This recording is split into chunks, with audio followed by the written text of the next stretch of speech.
Espi Tomičić. Tijelo. Imao sam tijelo.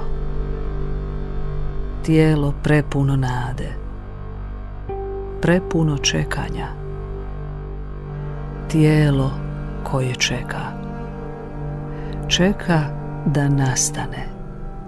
Da se nastani u meni. Da nastanimo zajedno. I da mu napokon pokažem ljubav. Da ga obgrlim i da cvjeta u obrnutom smjeru. U smjeru koji je jedini značio život. Moje je tijelo imalo obrnut red nastajanja.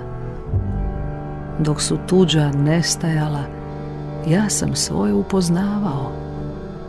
Dok su drugi nagle promjene ostavljali u pubertetu, mene su dočekale u kasnim 20-ima.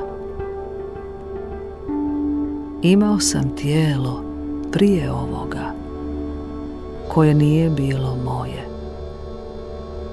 Sad ga se više ni ne sjećam.